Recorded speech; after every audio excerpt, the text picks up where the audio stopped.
Hello everyone, I'm here again in my veranda area. Good morning. Time check, it's already 9:30 a.m. in the morning and the sun is up, very up and shining so bright here in my succulent garden.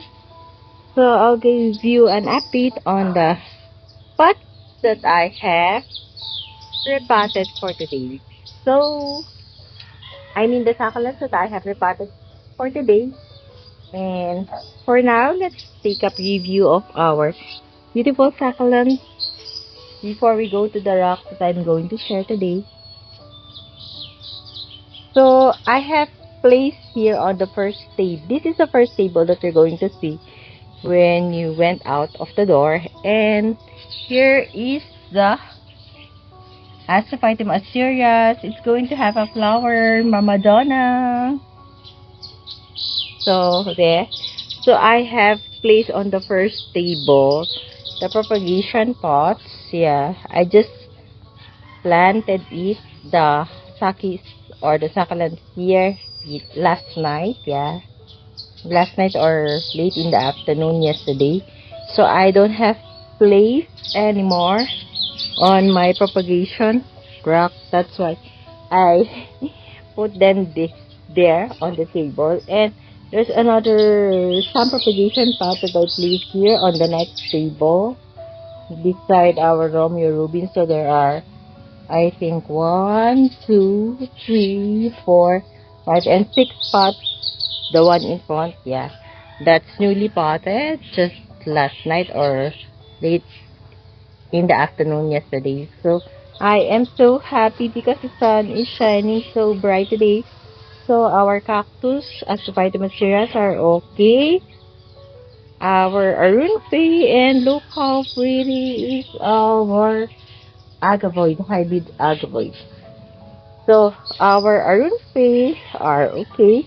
But there's one pot here where one of the rosette rot, but it's okay. I just leave the leaves there to have offset.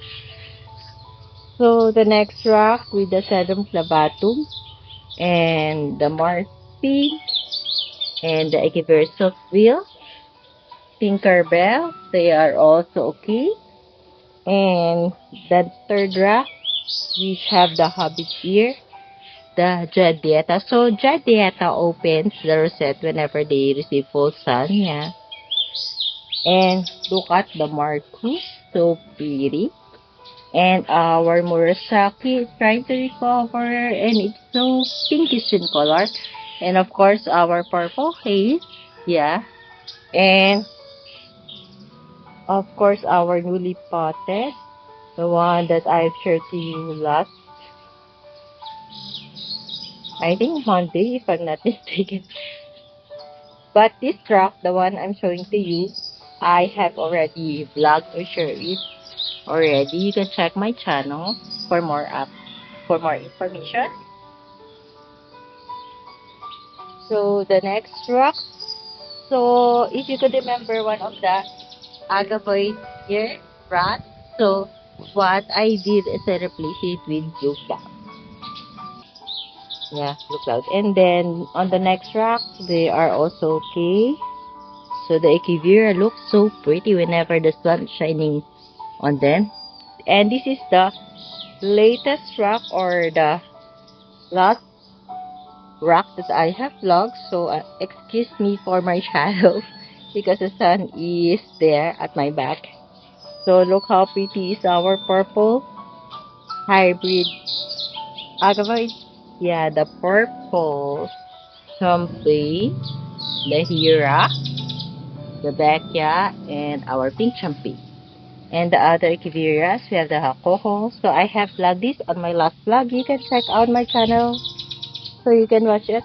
And this is also the second rock that I have vlogged on my last vlog. So excuse me again for my shadow. Yes, I'm just using my phone to do a video or vlog. So look how pretty is our Chloe. There. And actually these two rocks, yeah, the sun is so hot at this moment. Oh, I'm sweating right there. So this is the two rack that I'm going to share. So there's still an empty rack one there that I have to fix. So I wanted to share before I do the sharing of my newly cleaned up pots and newly repotted succulents. I wanted to share this one.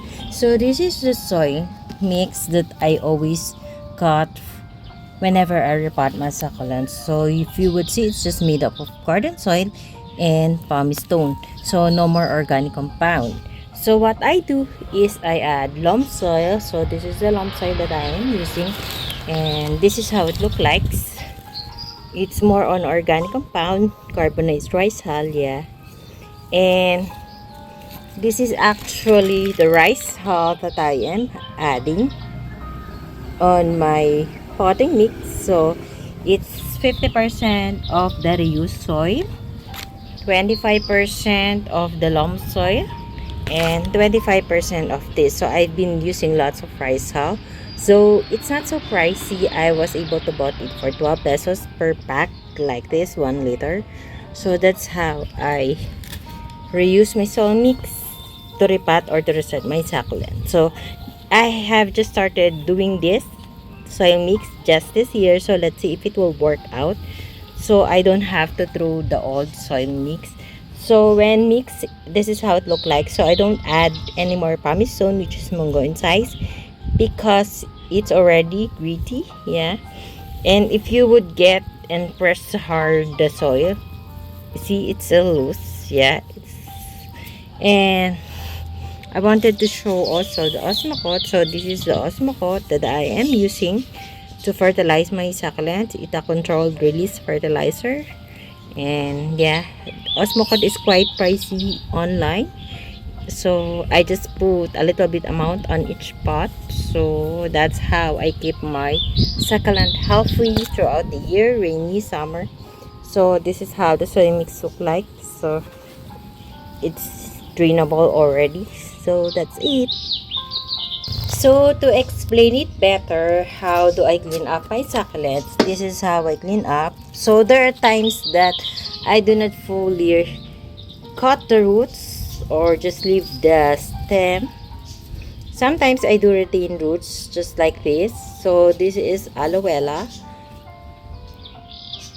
the one I am sharing with you right now. So this is the time when I uprooted them. So I have uprooted lots, so it can be potted in a 5 pot. So if you would notice, just like what I have said, that Luella tends to be clumping as always, like that.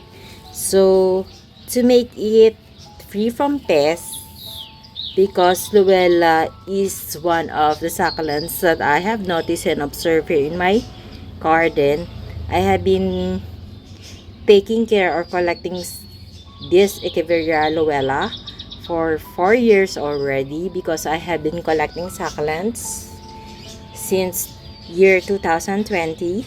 So it's almost 5 years already, or more than 5 years. And Luella is one of the most succulents that are really hardy.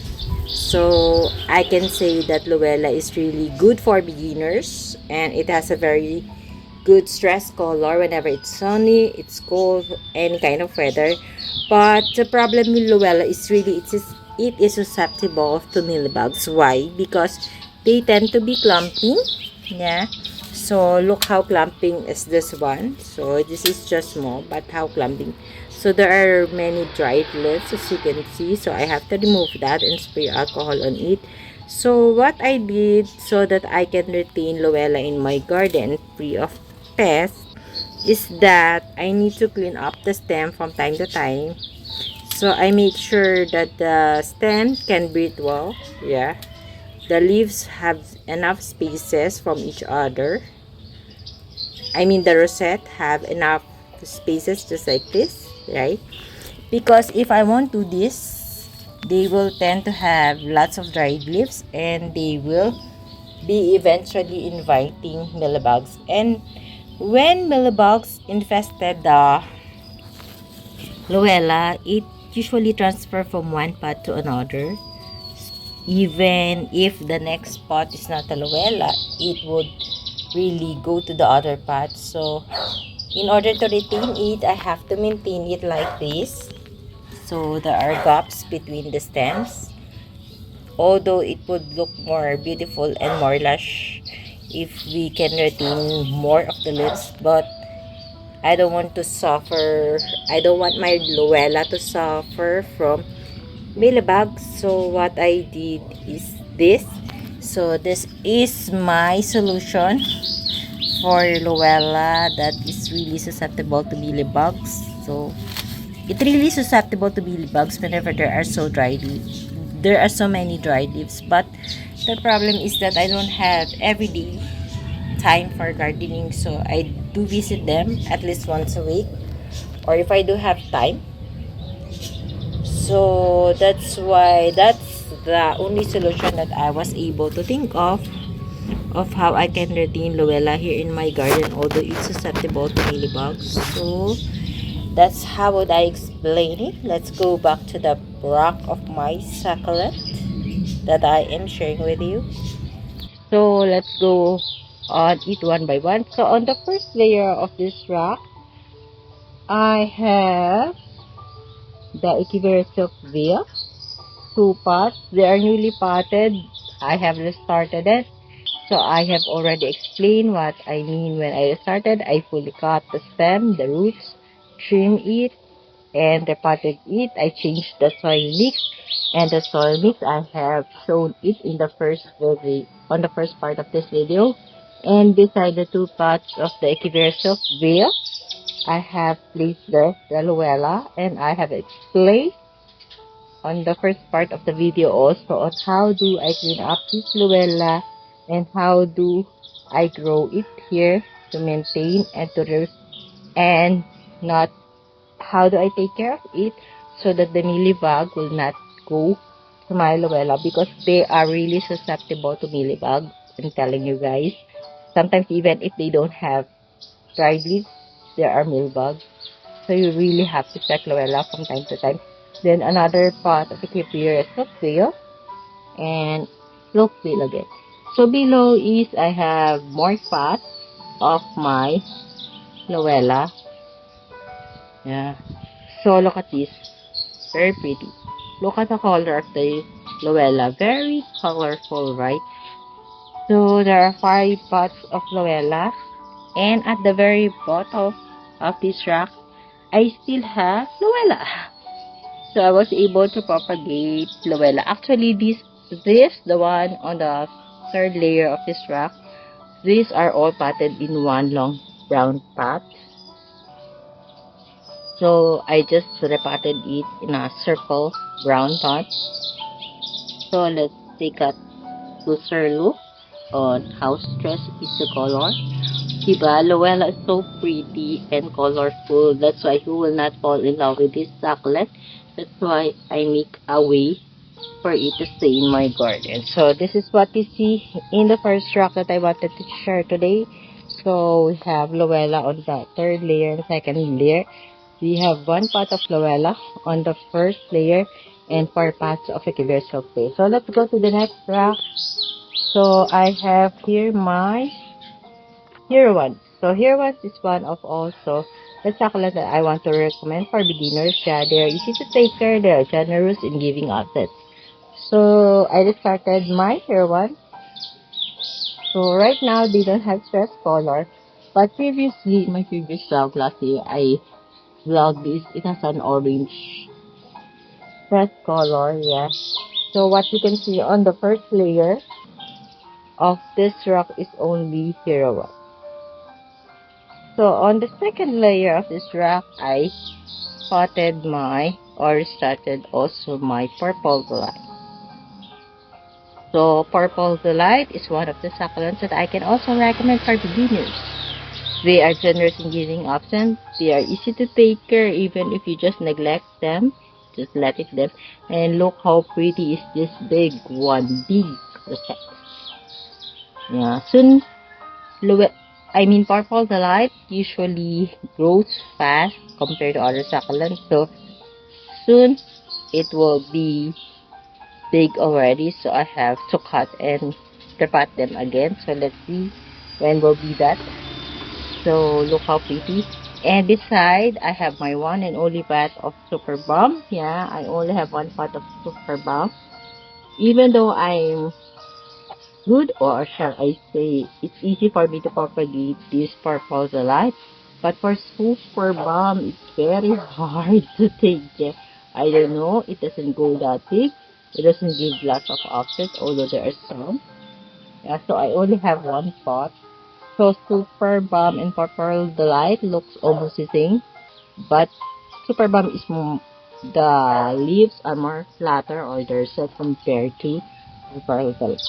So on the third layer of the second rack, I have here my Ghosty. So Ghosty is one of the succulents that I can also recommend for beginners. They are very generous in giving access. They are easy to propagate through leaf. They are so They are hardy even if you neglect them, and they have very beautiful stress roll. But the problem with our goose is that they are susceptible to mealybugs and aphids too. So look how pretty is the color of this one. So there are actually 5 paths of propagation, so it's very hot. I have to anyway. So that's all my sharing for today. Thank you for watching, and please do not forget to subscribe and share my video. And if you do like my sharing for today, please hit the like button and share my video to your family, friends, and relatives. So bye for now. See you on my next video. Bye. It's so hot. It feels like so summer here. So in Silang Cavite, Philippines, it's so hot already. So bye for now. Bye bye. See you on my next vlog. God bless us all. Happy gardening, everyone. Bye.